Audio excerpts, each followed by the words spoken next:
Good morning, everyone. This is Deb Tim, a Canadian girl, and this is just a little update of what's been happening in my little fish room. Not too many changes, but just a few, enough to make a little video to update you. In this little 10-gallon tank, I have electric blue fry rye and some red empress fry. They are all between 1/2 inch to 3/4 of an inch. Now, as you notice, they have a new little tank mate. Poor guy. That is Dancer. And this morning I found his heater wasn't working. So his little cube is quite cold. It's probably only 70 degrees in his cube. So I decided to let him hang out here until I get him a new heater. He has just one of those little Aqueon minis, and they're fairly cheap. I tried, wiggling the wires and everything, but I can't get it to work. So I'm sure he will not mind being here with the electric blue fry rye. They are too young to bother with him, and he will warm up and feel much better. This second 10-gallon aquarium is now empty. It's my medical aquarium. Brute was in here for a few days until my neighbor took him, and then I had a group of 6 red-top zebras that I got by mistake from the store. I asked for red-top Lawandas and came home and they were red-top zebras. But that's okay. I can put them in my Mbuna tank. In fact, that's where they are right now. They spent about a week and a half in here and they looked perfect. And this is Lacey. And Lacey's fins are healing quite well. In fact, I believe she is ready to breed. And Dancer has been blowing bubbles really like crazy, so I'm thinking I might try them together. We shall see. And this 10-gallon grow out is quite full. There's about 80 little ones in here, and they were born or bred on September 1st. And there's red by red albino, Kenai, and yellow lab in this aquarium.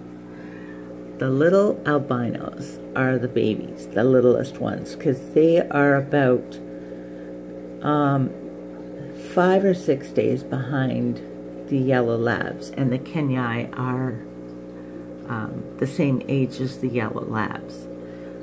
Earlier videos I had mentioned they were all yellow lab, but I totally forgot about my little red by red albinos. Brings us to Flash.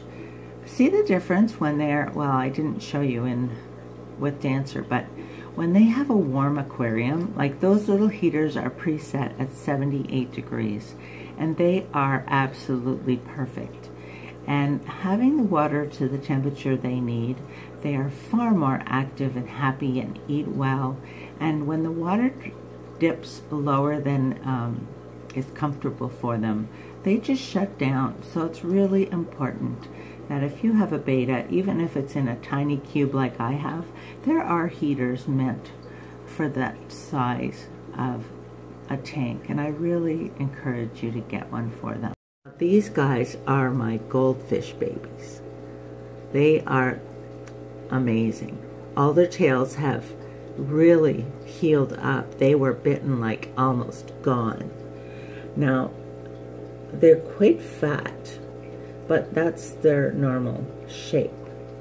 And the one that just went over there behind the boat, I believe he's the one that's turning orange with black.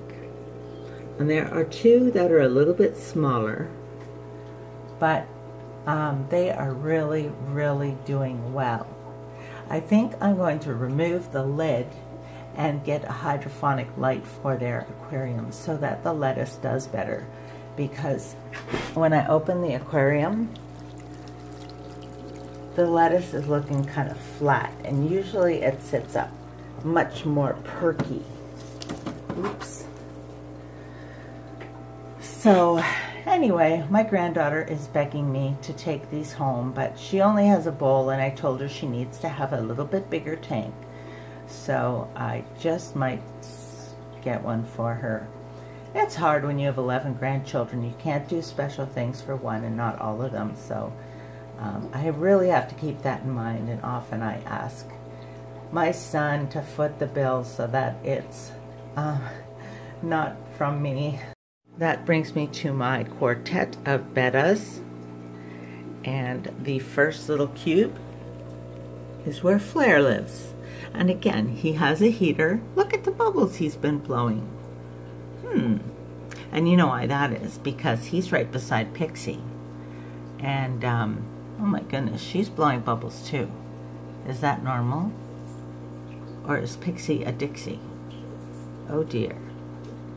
No, she was in a female container.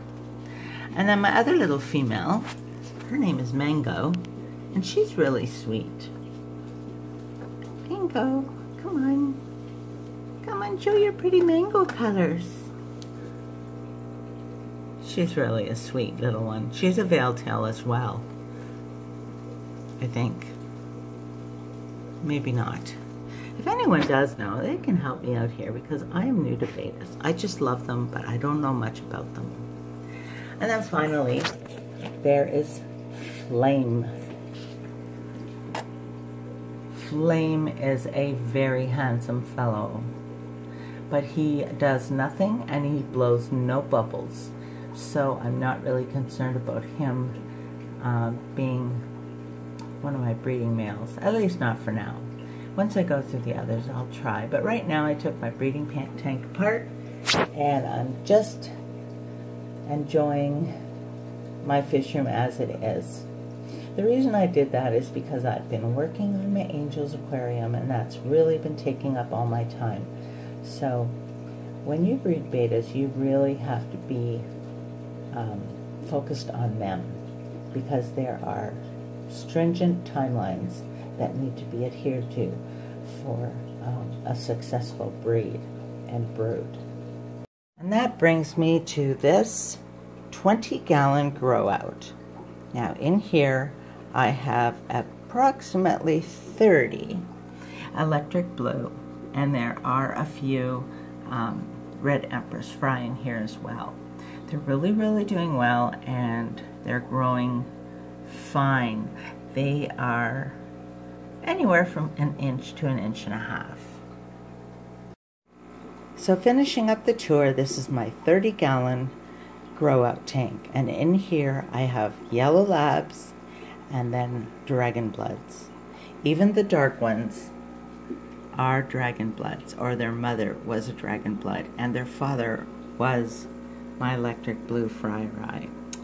So that's kind of disappointing, but they will look good, and I won't charge for them, or if I do sell them, I will more than likely just give them away. But they will find homes. Now look at my poor Sky. Do you see him up there? How shredded he is. Oh my gosh.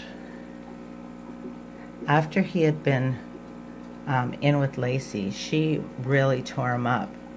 And then I felt so bad for him in the cube, so I put him in with my Angels aquarium, because I had seen lots of other angel tanks with Bettas in them.